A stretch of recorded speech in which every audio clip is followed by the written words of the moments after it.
I grew up in Austria, and since moving to the US in 2007, I've had a front row seat to two very different health cultures. And when I visit Austria today, like I did a couple of weeks ago, I can't help but compare what I see with both my life here in the States and with the way my grandparents lived back home and still do. They're 92 and 93 years old as of this recording and still kicking, living by themselves, so in relative good health, I want to say.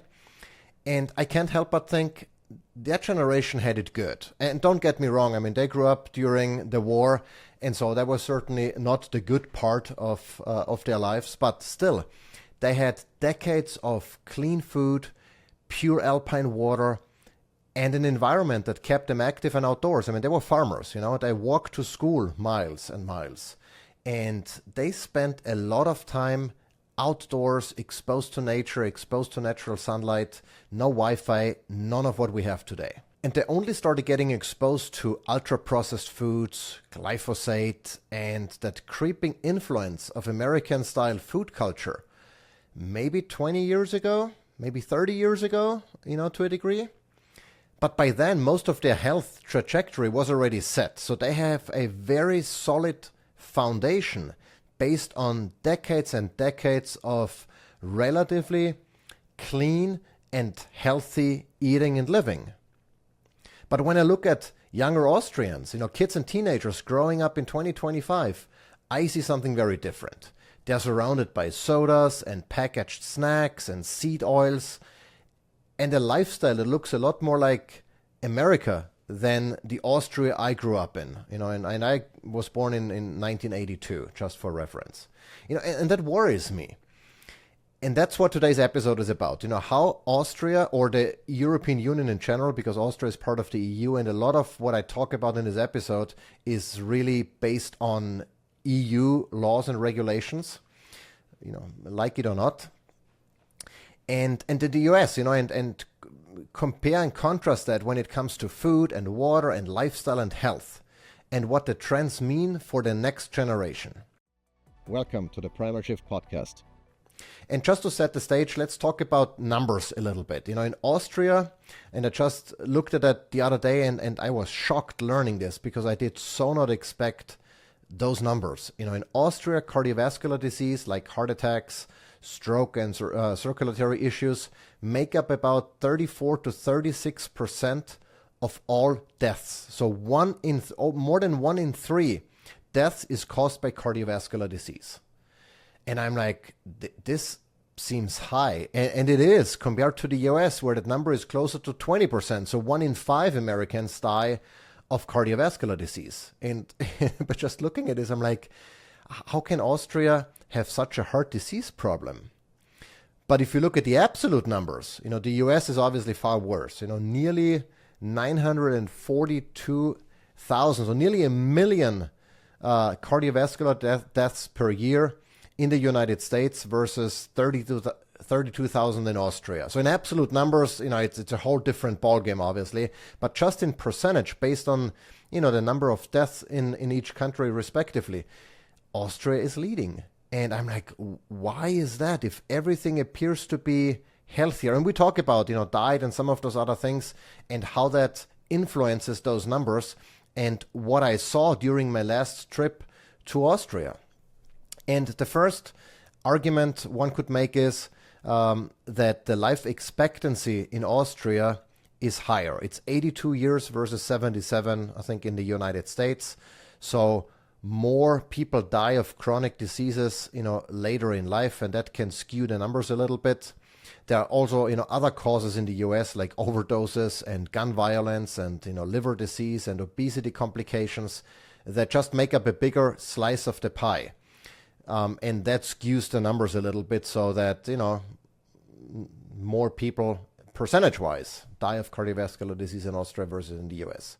We need to interrupt this episode for a quick shout out to our sponsor, OneSkin, because let's be honest, nobody wants the skin cells checking out early. It's called cell senescence, when your cells basically start acting old and sluggish. And OneSkin's OS1 peptide is clinically proven to help slow that down. Plus, it's free of those nasty chemicals you'd rather not have hanging around. If you're ready to give your skin some extra love, Head over to oneskin.co, that's oneskin.co, and use code MKUMMER for 15% off. Now back to our regular scheduled program before any more cells decide to retire. But there are also a couple of reasons why the Austrian numbers might be higher. One is smoking. Approximately 25% of adults in Austria still smoke. Here in the US, the number is closer to 12%. So in fact, where we are here in Georgia, I barely see anyone with a cigarette. In Austria, you walk around and you see a lot of people still smoking, which is interesting and concerning at the same time. From a diet perspective, Austria, I think, has higher quality food with less toxins in the food supply, but from a macronutrient perspective, I would argue the diet isn't necessarily much better. It's very high in carbohydrates, but to be fair, that used to be like that, since I was a kid. I mean, when I talked about it in a newsletter not too long ago, and also in a podcast episode just a few episodes ago, that we grew up on starchy food, potatoes and pasta and bread, and the only thing we drank as kids, as far as I remember, were juices, and so it's not that has changed dramatically, but that's still the case. Very carb-heavy diet in Austria. And also alcohol consumption is higher per capita. Beer and wine are prevalent. I mean, my stepfather, I'm sure he drinks beer every day, maybe even for lunch already. It's not that he gets drunk or anything, but he just has his beer, or maybe two. And that's just very common in Austria. But then another nuance is the medical coding is different in Austria and in the US. In Austria, we often list cardiovascular disease as a primary cause of death without necessarily looking at the underlying cause. Whereas in the US, it might get attributed to diabetes or obesity, which is funny because just a couple of years ago when the snuffles were going around, everything was a snuffles death, even though that was just a symptom and not maybe the underlying root cause. But generally speaking, outside of those, pandemic kind of situations, there appear to be a more root cause kind of coding than it is happening in Austria. So the bottom line here is I don't necessarily think that Austrian hearts are necessarily weaker. People just live a little bit longer, and some of those other factors, play a role here. But one thing that I noticed, I've known this for a while, the difference between Austria and the United States is how big agriculture and big farmer influence policy. Here in the United States, the US is only one of two countries, I think the other one is New Zealand, that allows direct-to-consumer pharmaceutical advertising, on TV and otherwise. Ask your doctor about XYZ. You don't have that in Europe. You don't have that in Austria. There is no pharmaceutical ads on TV or anything else. It's prohibited. And that plays a major role in the way people look at issues. They don't go to the doctor and ask for a pill. They think about, okay, what's causing it, more so than in the US. And pharma spend here in the US is huge. It's like $370 million annually just on lobbying. That's more than oil or defense. That's absolutely crazy. And of course then, big pharma also influence, and big agriculture as well, influence the nutritional guidelines. So things that are heavily subsidized like grains and soy and maybe dairy, they find a place in the nutritional guidelines, whereas the influence in Europe exists, but the oversight is stricter and lobbying is also tends to be much slower. And the other big difference here is that the European Union applies the precautionary principle, meaning that unless a company can prove that something is safe, it is not allowed. Here in the US, it's like, yes, if it's kind of looks okayish, you can use it. And if it turns out to be bad, then we take action, And so it's the exact opposite in Europe. And that prevents a lot of things. And again, the recent pandemic was maybe a little bit of an exception to this, because the EU also approved things, and individual countries within the EU approved things that would normally have not been approved. From a food perspective, there are a ton of food additives. I think there are about 3,000 or so food additives allowed in the United States. Most of them are banned in Europe, including, certain dyes and growth hormones in dairy and brominated seed oils, vegetable oils. All of those things are not allowed in Europe. And they're also not the same subsidies to the extent as in the US as far as corn and soy is concerned. That really fuels the cheap processed foods and sugary drinks that use those ingredients. Now, there are a couple of things that are mind-boggling as far as the European Union is concerned, and that is, one example is glyphosate. It's still legal EU-wide. In fact, they just renewed the permit in 2023 for another 10 years of glyphosate use in agriculture. Now, Austria bans the private use, but the farming lobby still managed to keep the pressure up and allow it to be used in agriculture, in commercial agriculture. And that's mind-boggling considering everything we know about glyphosate. And so, there are still things allowed there are also still PFAS that are, certain PFAS are banned, those are those forever chemicals that, but many of them are allowed. In the US, pretty much everything goes. There is no ban. So the EU is significantly better when it comes to food additives and certain toxins, but they are certainly not perfect. And there is one specific example I want to give you, when we talk about food supply and quality overall. In Austria, the supermarkets, they still feature more real food and less processed foods, even though the trajectory is unfortunately heading in the wrong direction. But here in the US, most of the food or food-like substances that you find in grocery stores are highly processed, are ultra-processed, full of additives and preservatives and seed oils and all crap that you do not want in your body. But just to give you one very specific example, because just a few weeks ago, I was standing at the checkout line at an Austrian grocery store, and I look down and I see the Haribo gummy bears. That's candy that I grew up with when I was a kid, and we had them a lot. I really liked them at the time. And I picked it up and took a picture of the nutrition label. And I realized that there is, obviously it is full of sugar in the form of glucose syrup, but everything else appears to be benign. Definitely not something that I would say you should never have this, at all, period. Then I looked at the same product sold here in the United States, and instead of using, fruit juices like beetroot, etc., to color those gummy bears, here in the US they use red 40 and yellow 5 and blue 1, so all artificial dyes that have been linked to a variety of health conditions.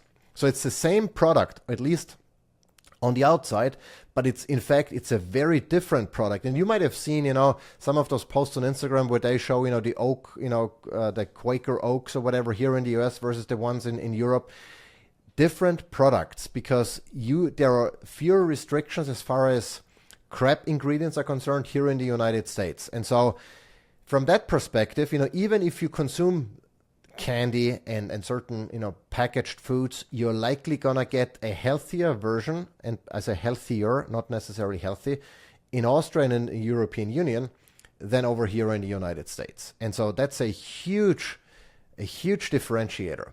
Number 5, or the next one on the list, is, water quality. Specifically in Austria has one of the best, the cleanest drinking water in the world. And it's because we get the water from the mountains. It's alpine spring water, that receives minimal treatment because it's already so good from the get-go. We actually walked around, we hiked up on the castle, to the castle that is, on a small hill in the center of Salzburg, my hometown. And there was a spring walking up there, very adjacent to the water reserves.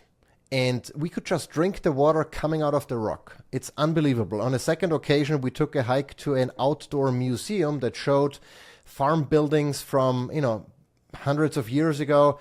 And there were several running springs that we could just go there and drink water, coming out of the ground without any issues whatsoever. Here in the US, I would not dare to drink our tap water. We filter it because it's so full of crap, of PFAS, forever chemicals, and heavy metals, and agricultural runoff, and endocrine disruptors, and all kinds of things. And yes, there might be places here in the US where you can get high quality drinking water, but in most places, I would recommend not drinking the tap water without filtering it before. And so that's another huge difference between Austria and the US. However, I want to point out, glaciers are melting in Europe, and it doesn't really matter, who's at fault, if it's just, stuff changing without human influence or because it's our fault, it doesn't really matter. The fact of the matter is that a lot of the glaciers, retreat, they are melting. And so that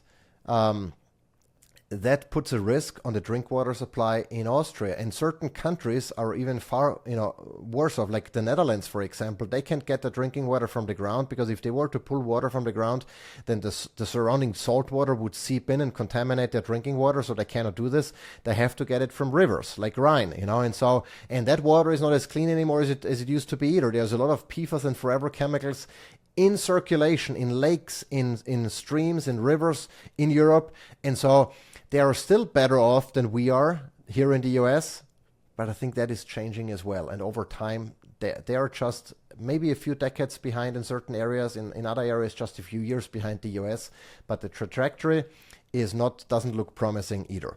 From a work-life balance and stress balance, I think that's also a huge component. Stress is a resource robber, and it's a not so silent killer, quite literally. And here in the US, we don't have federally mandated vacation days. We have longer hours. It's a more car-centric living. Nobody walks or rides the bike. And by nobody, I mean, very few people. Chronic stress is just at a very high baseline. Whereas in Austria, life appears to be more relaxed. There is a better work-life balance. Nobody is just go, go, go, go. I mean, there are some people who do this, but the majority of the population, they're more laid back. They don't live for working, they work to live, and that's a huge difference. They have shorter work weeks, generally speaking. They have more vacation days. They have, when they have parental leaves, etc. They move a lot. I mean, my mom and even my grandmother, again, 93 years old, she still walks to the grocery store. My mom rides the bike a lot. They walk a lot. They just do a lot of physical activity without necessarily going to the gym, just based on their daily routine. They do so much more, they move so much more than most Americans, I would argue. From a nutritional guidelines perspective, there is also some shocking revelation, because I thought the US My Plate, formerly known as the food pyramid, is probably the worst idea of dietary guidelines on this planet. With eat a whole lot of whole wheat, don't eat a whole lot of meat, avoid saturated fats and eggs and all of those things. But the truth is, the Austrian guidelines are even worse. They recommend not having meat more often than twice a week. More whole grains again, limit your saturated fat intake, consume more vegetable oils, all of the things that I think are absolutely misguided, horrible, and poor for your health is what Austria promotes as well. The good news is there appears to be less propaganda overall. You hear those things less often. There is a little bit more resistance to some of those, go plant-based, vegan, even though I have to admit, when I go to the store, there are a lot of product packaging now that it says vegan on it, even maybe more so than here in the United States. So I think there is this, vegan kind of wave, but it's also fading away, much like here in the US. But again, the food guidelines, the official guidelines from the Austrian government are as misguided as they are here in the United States, unfortunately. And people will pay a price for that in the future. Now, I mentioned twice already, I just visited Austria with my kids, actually, with our kids. Well, my wife's at home taking care of the animals, but I went with the kids and we observed a couple of things. I was really trying to pay attention what is different here in Austria than it is, or in Austria than it is here in the United States. And a couple of things that I noticed, most of the pasture, most of the lawns, most of the pasture that I saw was untreated. There were weeds everywhere. I mean, it was mowed, it was maintained, but it wasn't monoculture kind of grass like we see here in the United States a lot. I mean, everything that's owned by the municipality, by the city, by the town, whatever. All of the green areas, they are sprayed and meticulous lawn type of style. In Austria, they are maintained, but you see weeds. You see plantains and all kinds of plants that indicates that there was no herbicides used. Like glyphosate, which isn't allowed in outside of commercial farming. And so that was a big thing that I noticed immediately. I also noticed, however, that there is a lot of overweight and obese people. We went to a public swimming area where they have different pools and, like a water park, if you will. And I just walked around. I'm like, a lot of fat people here. Unbelievable. I've never noticed this in the past, and especially, childhood obesity is really rampant. Now, the absolute numbers are still lower. We are I think in Austria, they have 20% obesity or 17% versus 40% here in the United States. But just the amount of people that I saw that had this pouch or just were big was unprecedented. I've never realized that before. And that was kind of a wow. I've also noticed that junk food culture is seeping in sodas and packaged snacks. And if you look at listen to the commercials. I'm like, oh, how convenient. All you have to do is, open the thing and your kid has a lunch. I'm like, this is all shit food.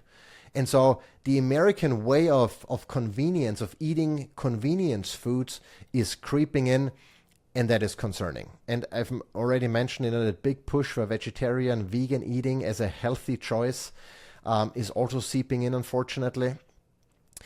But on the bright side, there are still a lot of, farmers market, local meats and cheeses, stuff that's produced in Austria that, that keeps that whole outdoor kind of culture more alive, and that, grow your own food. There are restaurants over there that serve local food, so homemade, kind of meals. All of that is still preserved, but it's going away. And just from a, gastro, perspective, from a restaurant and dining perspective, Austria now introduced, dining slots where you have only 2 hours. You make a reservation and you get a 2-hour slot, and then you have to, give up your table.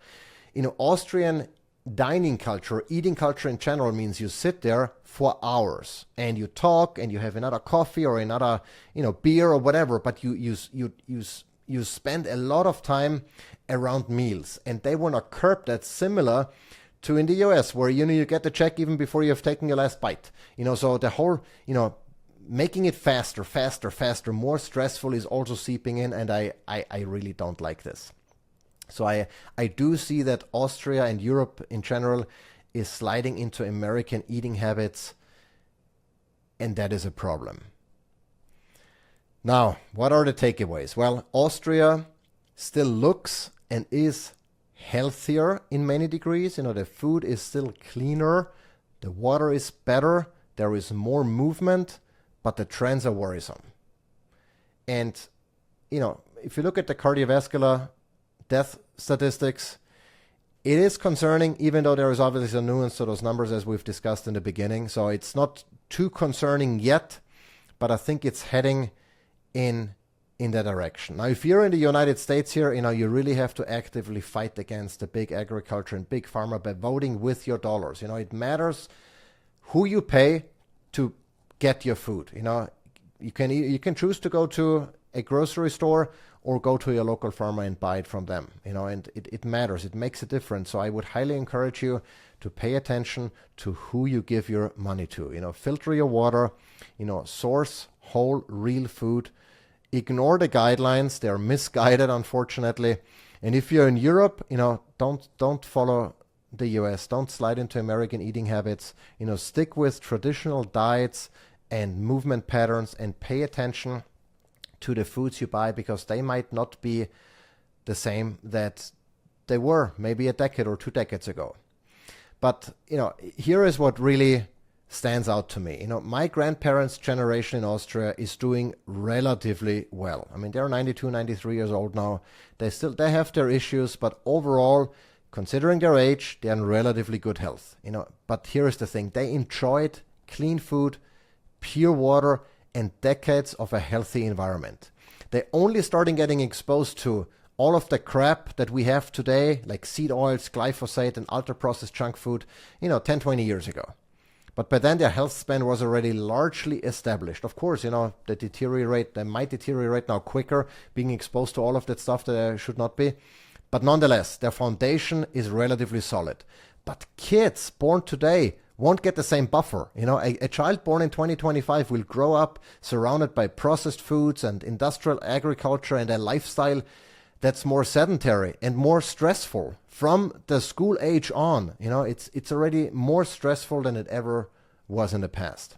And I'm not talking about, stressors like, a flood, destroyed our crops or anything, something that's like a one-time stressor, but the chronic stress I'm talking about, the day in and day out, the same stressors over and over again. I have to do homework, I have to get an A, I have to, all of those things that we don't really need and that are absolutely detrimental to our health, And so those kids growing up today, and that's even worse in the US, obviously, but even so in Austria, I doubt that they'll enjoy the same longevity or resilience my grandparents had. So whether you're in Salzburg or in Atlanta, the lesson is really the same. Don't wait for policy or culture to save you. Recreate the conditions that humans thrived in for thousands of years, or forever how long you think humans have been on this planet. Better food, cleaner water, more movement, and less reliance on the industrial system. That's how we bend the curve for the next generation. Otherwise, it's going to be a very, very bleak outlook.